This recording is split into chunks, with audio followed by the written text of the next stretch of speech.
Thanks. I mentioned this partly to Dan earlier, but why use the expression qualia, which seems to confuse the issue as distinguishing qualia from quantia, the quantity and quality being two different things.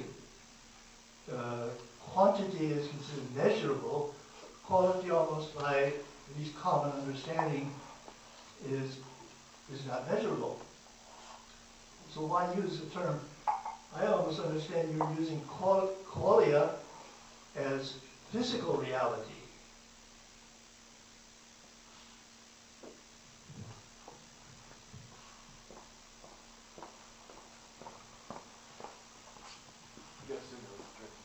Yeah.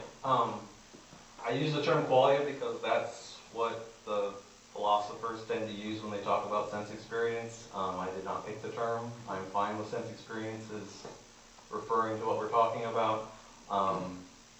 I think that the word qualia has to do with quality. I don't see why quality can't be something that is measurable, and we measure quality all the time. We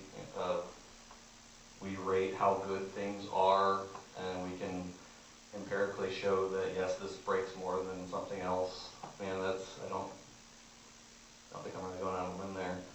That doesn't sound like data. That's anecdotal stuff.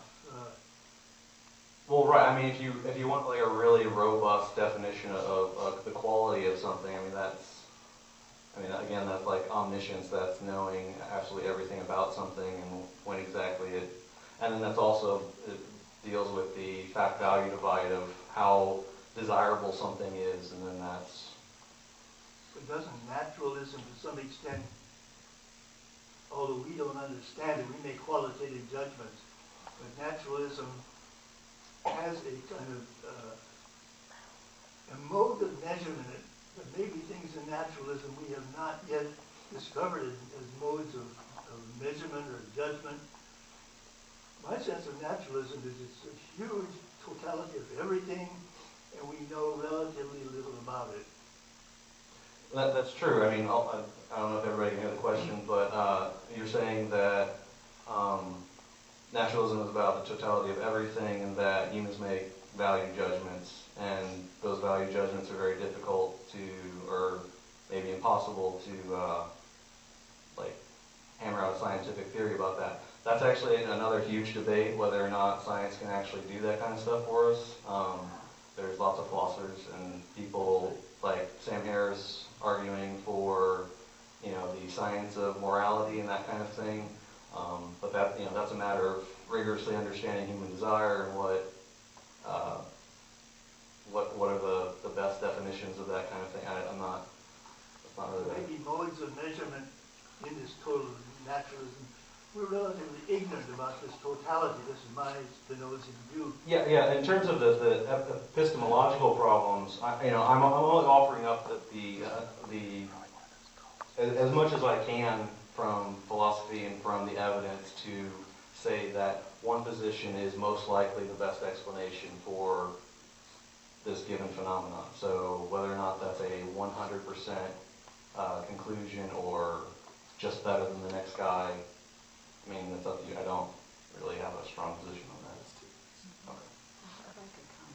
If I could just add a postscript.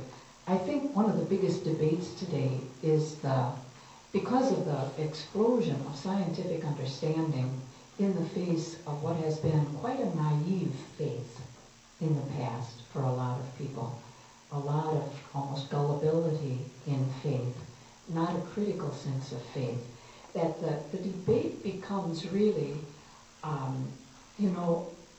can't naturalism be given its due? Can't we say how wonderful the natural world is and it works on its own? And then somebody says, maybe I better not, because then what about God and God's role? And maybe, so I got to back off of that. And, from my perspective, that's a false debate. Instead, we need to check out, and I think this would be a good future debate sometime, we need to check out our concept of God. And for many of us, for a lot of us, it's still the white male up in the sky with the beard, looking down and saying, good luck. You know, this is tragic. When instead, in quantum theory and in the understanding of how science is going, we're beginning to understand that this mystery that we're talking about is not up on a cloud anywhere. That this is the dynamic life force that is between every atom. And that you've got a power here that is a cheerleader. That in every cell development, it's a cheerleading. Rock, rock, rock.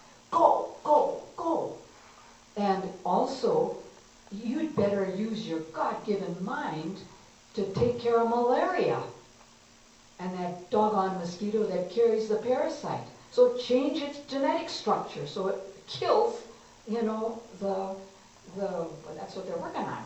That when the mosquito, you know, bites somebody with malaria, that there's a genetic change in the mosquito. They will automatically kill the, what do they call it? When they get, you know, parasite, whatever it is. Parasite, yeah.